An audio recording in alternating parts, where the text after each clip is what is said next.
Yes, Shalom. First and foremost, giving honor and praise unto Yah, the creator of heaven and earth. This is the Israelites and Kemet debate, quote unquote debate presentation, part 2, done over. The Assyrian and Babylonian kings mention several of the kings of Israel and Judah in their records. List of those kings are as follows: Ahab, Omri, Jehu, Menahem, Hosea, Pekah, Ahaz, Jehoiakim, Manasseh, as well as others. The Assyrian king, Shalmaneser III, mentions Ahab, the king of Israel, in a war that the Bible itself does not even record. So we have to deal with having an open mind and not tunnel vision.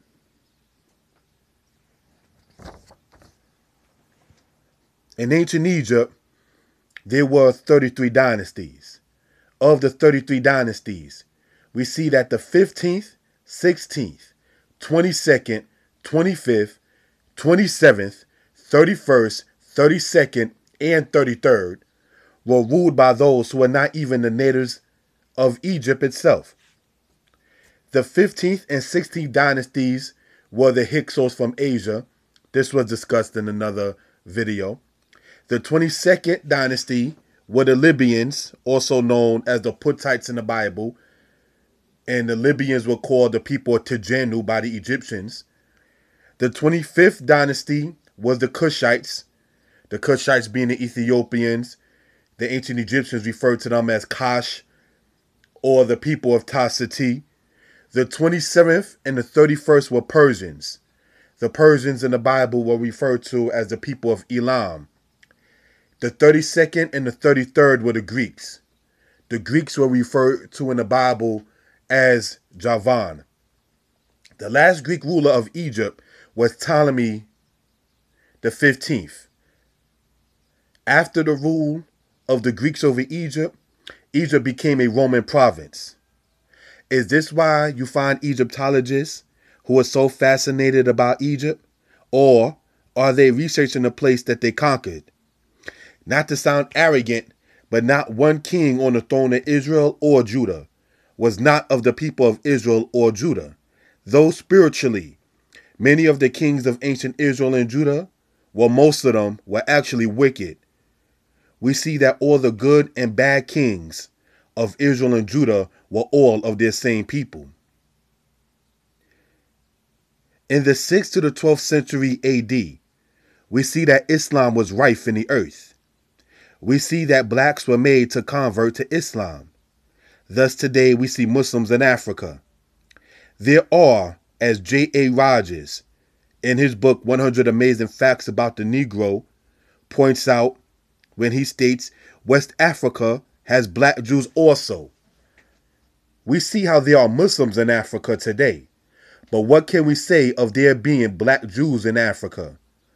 Did the Jews do to blacks in Africa as the Muslims in Africa did to blacks? No.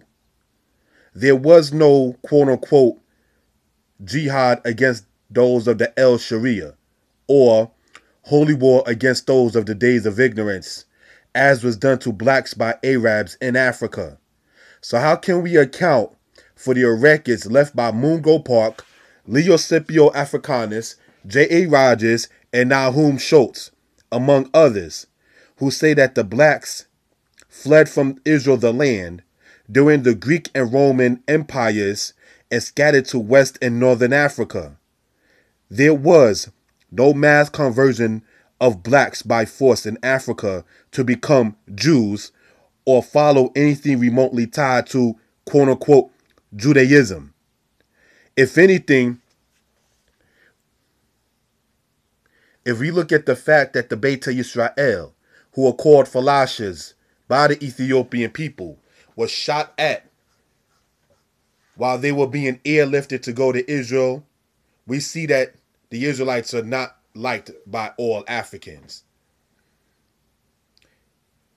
Some people state that the Israelites copied the belief in one God from Akhenaten, who ruled in the 18th dynasty of Egypt. Obviously, people knew about believing in one God before Akhenaten came along. Akhenaten, according to the Torah, would have been a pagan. Akhenaten believed in the sun as God. Such a doctrine as that is against the teachings of the Torah. Belief in one God and belief in the Most High God are two different concepts. Now, I'd like to take a little time to speak about the issue of Psalms 84, verse 11 through 12, because sometimes people try to go there and state that, well, it says that Yah is the sun and shield, and then try to use that as a catalyst to say that the Israelites worship a sun god. First off, Hebrew will let us know that the word that's used there for sun is the word for shemesh. Shemesh means sun. Shemesh also means a ministrant. A ministrant is something that is being used for a particular reason. You understand? So in Hebrew, the word shemesh comes from the root word shamash. Shamash in Hebrew means to be used. So therefore, when it says that the Most High is the sun and shield, what it's saying in Psalms 84 is that the Most High is used as a sun and shield.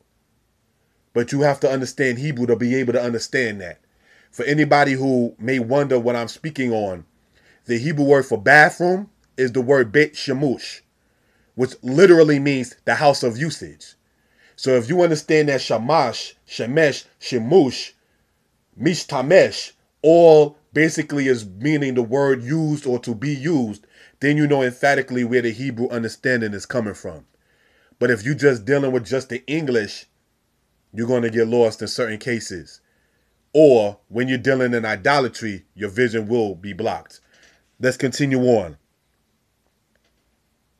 The ancient Canaanites made a plea to Akhenaten of Egypt to send help to Jerusalem due to the people called the Kabiru who were attacking. This can be found in what is recalled today the Amarna records. Egypt had provinces in other lands. In the time of Esarhaddon of Assyria, we see that Egypt was conquered in 671 BCE. This culminated also into the time of Manasseh, the king of Judah. Then in the time of Cyrus of Persia, we see that Egypt was conquered in 625 BCE.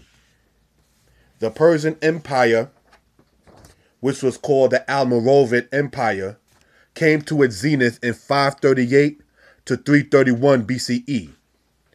Egypt was not in much power of herself after Cyrus conquered her. The Persian rule over Egypt, as stated earlier, was the 27th dynasty of Egypt. Then Egypt came back under the guy Nekhtenebo and ruled over their people, but that was short-lived. Persia came and ruled yet again. The Persian Empire came to an end when Alexander, the son of Philip of Macedon, defeated the army of Darius III Commodius. The native Egyptians were happy, actually, to see Alexander defeat their rulers, who were the Persians. Esarhaddon of Assyria was the successor of Shalmaneser V of Assyria. Shalmaneser V invaded the land of Israel and defeated the Israelites in 722 BCE, which was before the Assyrians invaded Egypt. The point in mentioning this is how can, as many people in the Kemetic community try to state, how can the Israelites be the copycats of Egyptian history and culture when one nation independent of Egypt and Israel, such as the Assyrians, speaks of Israel at one point and Egypt at another point? Cyrus, who conquered Egypt, was the same Cyrus, the father of Cambyses, who defeated Babylon and permitted the Israelites who chose to go back to Jerusalem to do so. History shows that claims of Israel not existing, or if the Israelites did exist, copied from Egypt, to be incorrect. Many brothers who are into the Kemetic science do not separate Kemet and Akibalon. Akibalon, referred to as Africa by the renowned scholar that they love, Dr. Ben, is Africa, the continent. The continent of Akibalon housed many different people, though they were all of the same skin tone. Kemet is a country, that is in the continent of Alkebulan. Interesting is the fact that Egypt slash Kemet was very clear about their nation and independent spirit. Yet, brothers today try to incorporate Kemet and Alkebulan as one whole united culture. No offense, but that is the way white people who colonize and try to group people based on the outward appearance.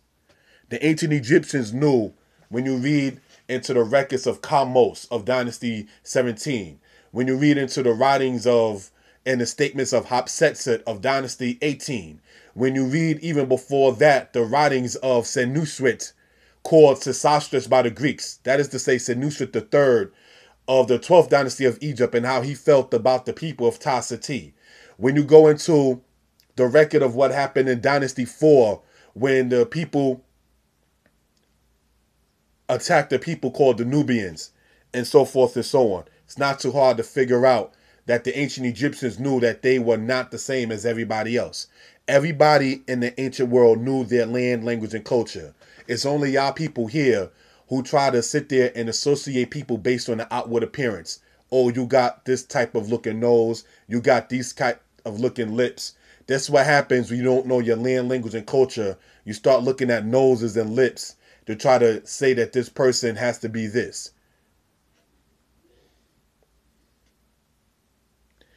Egyptologists began to dig in Egypt while a black man was enslaved in the Western Hemisphere. Jean Champollion was considered the father of Egyptology. He translated the hieroglyphs that people read today. Upon study for the presentation, I attempted to find any black Egyptologists in that era. The discovery of such a black Egyptologist would strengthen the idea that Egypt is our true home, and one day we will have to reclaim our land. No such black Egyptologist was found. Yet to this day, 2015, there are thousands of black people in Israel to this day that lay claim to being the children of Israel. Upon study for this presentation, I came across certain names that I will list: Eric Orbug, Jan Ashman, Barbara Adams, Alfred Beatty, among others who were the Caucasians who dug and excavated in Egypt. The Israelite enslavement in ancient Egypt was a bad time for the people of Israel in Egypt. No people make up a story of being enslaved. The idea of the Israelite enslavement was made up defies human logic. No people make up a story of being enslaved and delivered by an unseen God. Men, brothers and sisters, make up stories of beating people up, not being beat up. In Exodus chapter 1, we read that the sons of Israel upon birth were to be slain and the daughters were to be left alive. America is the copycat, if anything, because that's how she dealt with our people in slavery. The Willie Lynch letter and speech is a perfect example of such. Put the woman in front of the man. Blacks' interkemetic teachings state conflicting stories concerning the Israelites. This may be due to the fact that their teachers stated conflicting stories. Some of them are filled with the spirit of saying, we got to get at the Israelites. Chancellor Williams, in his book, does not deny the existence of the true Israelites, but as a worker for the Khazarian Jews in his book entitled Destruction of Black Civilization, he stated on page 337 that the Hebrews or the Jews were white. Emphatically incorrect in history. Ray Higgins, who has now been exposed as a coon and a Sambo due to the era of he being a cop and what he said about a brother being murdered by the police, does deny the existence of the Israelites. So that shows you where their spirit is. Many black men who teach Kemetic science have either learned from or studied under the influence of others. Yet many of their statements conflict concerning the issue of the Israelites. It is taught by many who state that the stories of the Bible can be found on the walls of Egypt. This, we know, is in sharp contrast to history. Because when the Persians came into power, that just goes to show you what Egypt was. The Israelites had their own history recorded by them and by others. Shalom with that.